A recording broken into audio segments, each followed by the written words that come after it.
Moi, je vais vous lire un poème de Roland de Vresse, qui est également quelqu'un qui a publié chez nous aux éditions du Sapin. Et ce poème est issu d'un recueil à venir, également à publier dans le futur. Il s'appelle Dernière scène.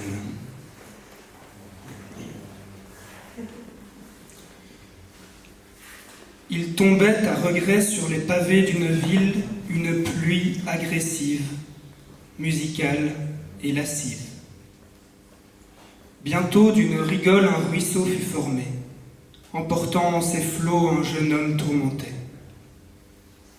Son petit visage d'ange hier encore arboré en difforme grimace s'exclamait de douleur, et son rire sonore à la pluie ajoutait une note musicale et lascive qui tombait à regret sur les pavés d'une ville.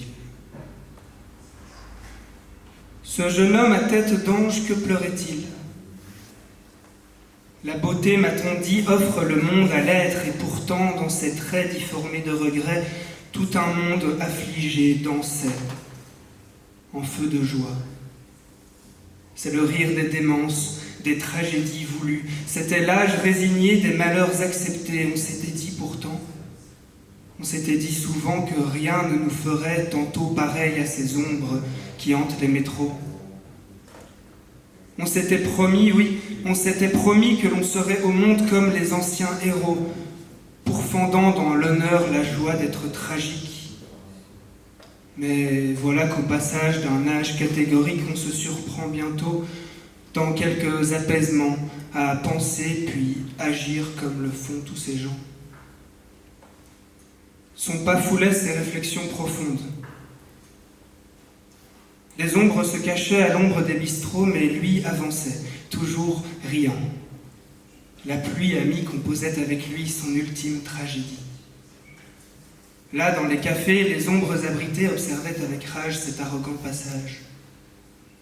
Comment donc cet enfant à la grâce peut-il renoncer? Quelle est donc cette audace qui le fait sous la pluie s'amuser? Il riait donc, plus fort, et tous de l'observer, passant inquiets par l'inquiétude. Sa beauté, affreux masque par sa mère offert, se troublait, et ses yeux luminaient comme l'enfer dans ses cheveux. La pluie coulait comme fleuve, se mêlait à ses larmes débordantes de jadis. Et il voyait couler, dans les sillons de pisse, des souvenirs fluides qui dansaient son histoire, qu'à grands pas il refoulait dans la lueur du soir. Il riait de plus belle contre l'enfance perdue. Il riait contre l'amour. Il riait contre la peine. Il riait des désirs pas encore commis. Il riait de ce qui fit tant souffrir hier.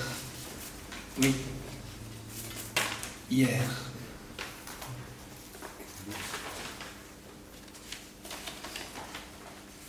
Mais il est né ce matin, à la première bière. Elle s'était prolongée jusqu'à ce soir déchu. Ce nouvel être était sa dernière demeure, et de sa peau les traits difformés de démence étaient l'ultime linceul d'une ultime transe. Dans sa bouche, tout un monde de mots s'ulcérait, nécrotiques entre les bactéries. Et voici que passa une petite fille, seule, affligée sous la pluie par ses parents abandonnés. Elle pleurait à chaudes larmes comme pleuvent les pavés. Il se pencha vers elle, lui dit quelques mots doux. Puis de sa tête saisie en frappa à grands coups ces pavés qui de sang désormais pleuvaient. Et il rit. Oh, comme il rit de ce nouveau méfait. Il voyait s'éloigner cette ombre affligée qu'il craignait de devenir, comme ce meurtre lui apparut plus beau encore que les fables amoureuses, les amitiés foireuses et les bistrots trop tristes, plus ivre encore qu'il ne l'était de bière, l'ivresse du sang lui parcourait la chair.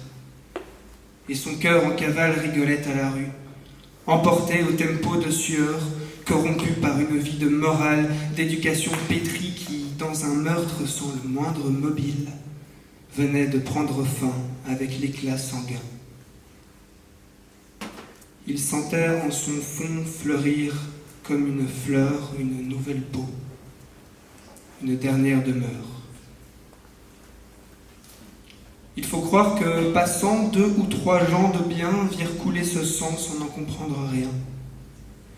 Funeste infanticide qu'ils voulurent venger, d'un pas preste se décide à punir le meurtrier. Ils le frappèrent, ensemble, sans que son rire n'en tremble. Ils frappèrent si fort que toutes veines éclatèrent. Ils frappèrent encore, et mourut sur la pierre ce tout nouveau démon dans l'art de tuer. Cette nouvelle passion par le sang amenée.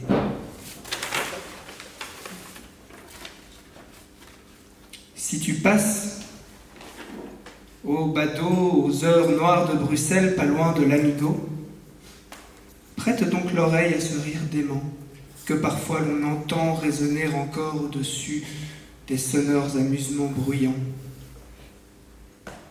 C'est la joie, agressive, musicale et lascive d'un double assassinat commis non loin de là.